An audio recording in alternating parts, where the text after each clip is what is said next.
This is episode number 5 of the Jason Croft Show, where we answer the question, how do we bring nimble, innovative startups and large corporations together so that they both become better? This is not business as usual. Host Jason Croft is a video marketing strategist driven to grow your business. He grabs top CEOs, startup founders, even sales and marketing rock stars, throws them in a moving vehicle, and forces them to give you their most valuable tactics and business insights. So sit back, buckle up, and hang on for the Jason Croft Show. Welcome to episode number 5. If you haven't done so yet, make sure you check out my last 2 episodes with Michael Sidorzeski. He has taken over Launch DFW, the online hub of the entire Dallas startup community, and he's growing it like crazy.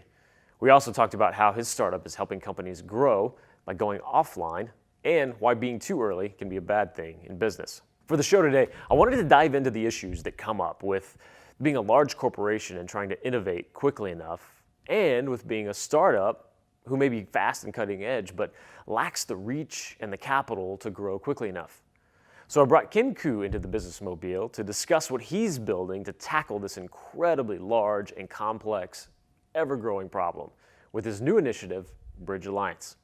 Let's get rolling. Mr. Ken Koo, welcome to the show.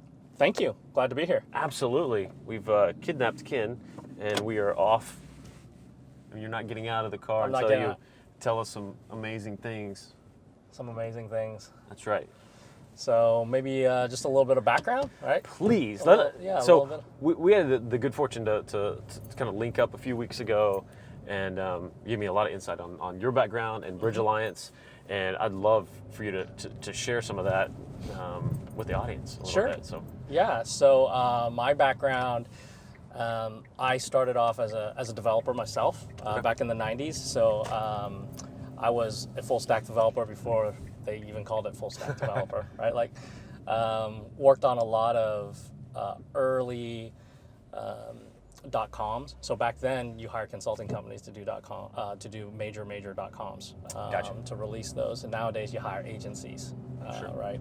So my career progression has been a lot of development, both whether it's Microsoft technology or LAMP stack or you name it, object-oriented programming, application server programming, like I've probably done it, right? So I can write SQL and I can write code, right? So that's kind of how I got my start. Okay. And whether it's just fortunate whenever you go through school and like, hey, computer science is pretty cool in the 90s, this is the way of the future, you make a lucky decision, right? Because like software is eating the world, and it is the way of the future now. So,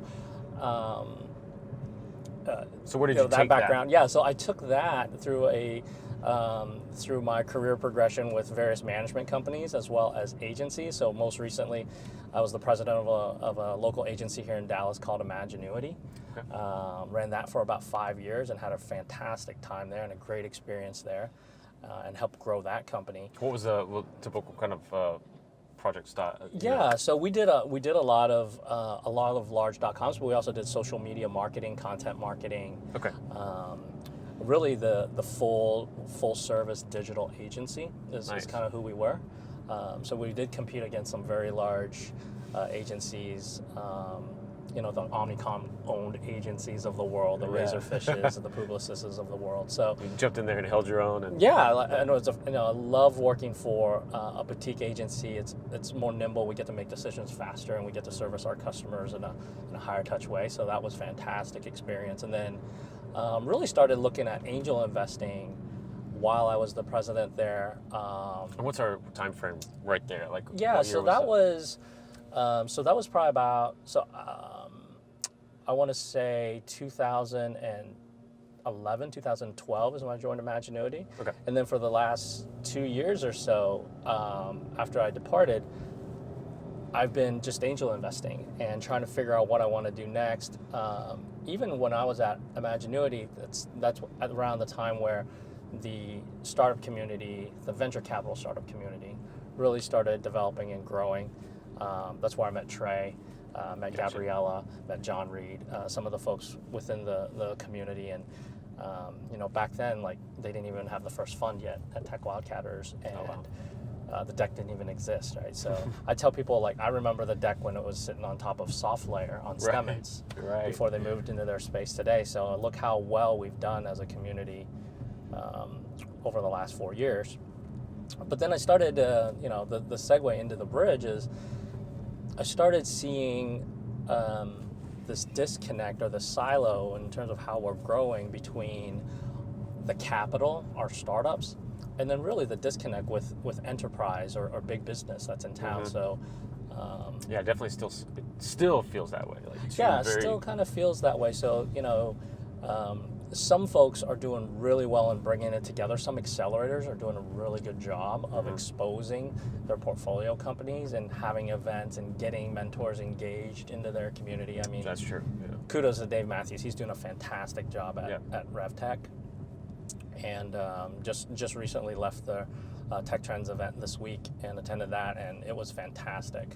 Nice. So he does a stellar job, but I still feel like there's an element of disconnect as I don't see the executives, whether they're the CEOs themselves or even senior vice presidents of corporate development or strategy, or CIOs or CMOs, sit in these sessions and actually take a look at the startup as a viable channel for continuous innovation or accelerating innovation within their business. So even coming to these just are any number of events that go on in the startup community, not seeing a lack of enterprise presence there. Yeah, so I think there's that element, and then as well as kind of what we're doing on a day-to-day community building.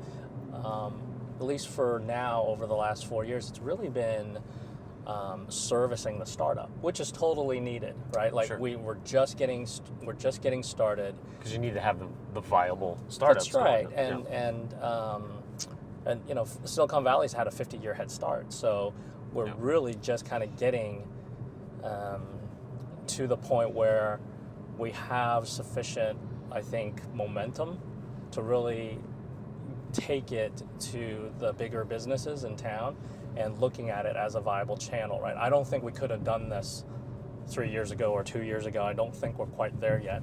But what's happening is, if you wanted to attend an event, you could probably attend some sort of startup event every single day. Right. Yeah, it's on the calendar, right? So visit any of the publications that we have that support the ecosystem, and you can probably find an event to go to every day, whether it's open coffee, or a meetup or whatever it is, right? But again, I think a lot of those events tend to cater towards the startup or the investor. They're not focused, I think it's the key word, on servicing the businesses we have in our city. And but how would they? Yeah, so I think that's the challenge, right? Like the formalization of giving the business a forum, right, and essentially servicing them. While we have a great startup community, a lot of them are focused in serving the startups. So co-working spaces are targeted at startups. Accelerators are there to provide capital and knowledge and mentorship towards startups. So who is fulfilling the bill for the other side of the equation if we want to get them engaged? But still in relation to startups and what they offer. So basically saying I know AT&T has their own internal system or something, but any company that size to be able to say, here's these 3 startups that are doing something that would directly benefit you, or they're innovating in this way and that way. Right. Yeah. So that's where the bridge. That's what the bridge does. Yeah. Okay. So that's what the bridge does. So it really turns the equation upside down, where we've got sufficient services and enough facilities at this point servicing the startups. Let's service the businesses we have in town, as we claim North Texas to be one of the best and biggest business-friendly cities. We have 21 Fortune 500 companies and growing here. Wow. Big businesses exodus of California and New York coming to North Texas is happening every year, every day. We have hundreds of Fortune 5000 companies, and if you include Houston, we have over 10% of Fortune 500 companies in the state of Texas. Wow. So even if we were just focused on ourselves for a little while before we scale, we would be doing quite well just to win Texas. So and when you say servicing those companies and those, what does that mean to you, and how is Bridge doing that? Yeah, so the Bridge essentially provides open innovation as a service. Okay. So we service and focus on the enterprise by bringing together startup innovations as well as academic innovations from higher education institutions, and then providing them to the enterprise, the big business, in an organized and formalized fashion. So we in the startup community talk a lot about servicing your customer. I believe we're really not servicing this particular demographic very well, which is, how do they buy? They buy through executive relationships, right? So those are the solution providers within large corporations. It's not the procurement person, it's not the daily line manager, it's the executives that seek out strategic relationships and knowledge and bring that those insights inside, and then they create projects, right? Sure. After they figure out what the solution is. Then they go to procurement and say, I need materials, I need people, whatever I need to get that done. So everybody is trying to get a meeting with the executives, right? All the startups are, let's get a meeting with an executive.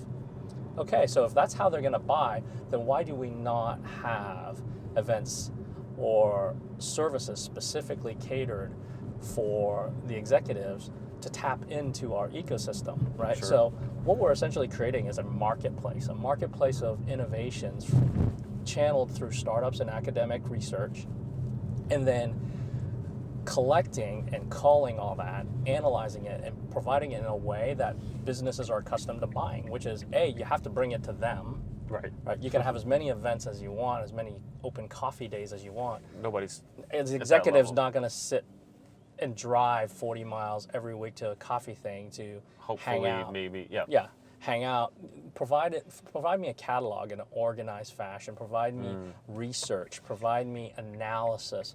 That's how they buy, right? They buy through trusted advisors like very large consulting companies, right? The Accentures of the world, the IBMs. So how does this look? I mean, all this makes complete sense to me. Yeah, you would think it's a problem that, why hasn't anybody done this? It really is.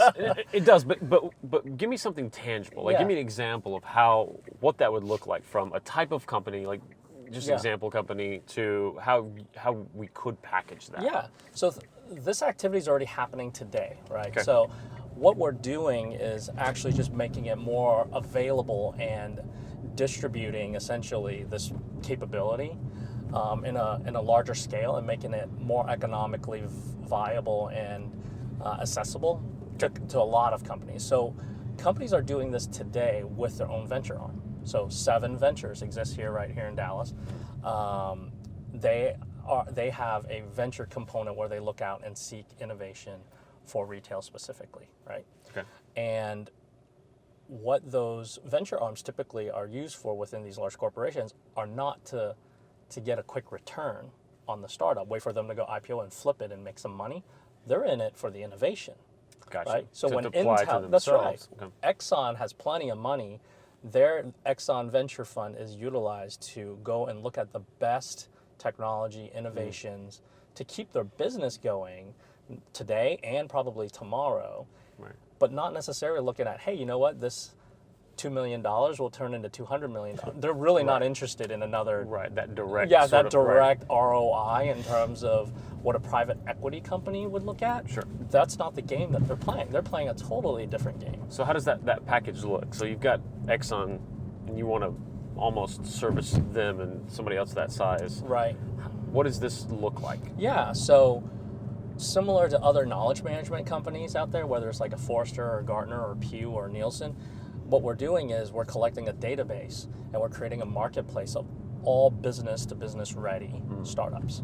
And then we're exposing that through publication as well as our events that we're going to have next week to the executives of, this is what we have. You have to expose them that they even exist, first of all, in an organized fashion. So consider us like the book of lists for startups.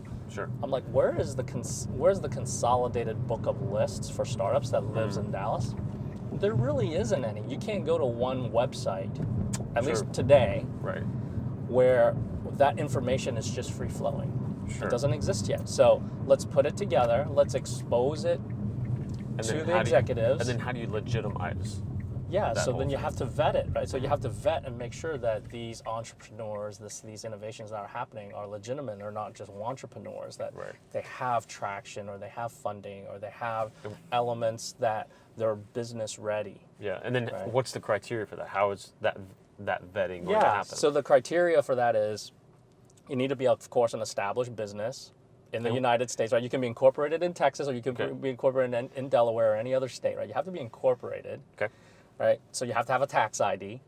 You have to have a product or services that is actually ready to be used. So you got to be beyond MVP, and you have to have something, right? It's not just an idea, and that you're ready for you're ready for corporate procurement and all the things that go along with that. So that's another element that I think a lot of entrepreneurs don't understand is when you get engaged in the procurement process with a large corporations, you're going to go through all kinds of diligencing, right? They may ask you for financial statements. And it's very different. Certificates of insurance and liability, all those elements. If you're truly not ready, you'll know once you run into procurement when somebody asks you for a $5 million policy or escrow your software, you're not ready for any of that, right? And that's a whole different animal too, because it's some of the things are going to overlap that a potential investor would ask for as well, but a lot of things are going to be very different, right? Yeah, like insurance, business insurance, right? And then things of that nature, and things like that. So there's really two sides of that. You're going out to help service these enterprises, but then there's a huge service in education for the startups themselves. And they see us hopefully as a channel, right? An organized channel to essentially go to market and expose themselves in an organized fashion. This is great so far, but as you may know by now, I want to respect your time and keep these episodes short so that they're the perfect commuter listens and easy to view videos. But if you're ready for more with Ken right away, jump into episode 6 right now. I'll see you over there.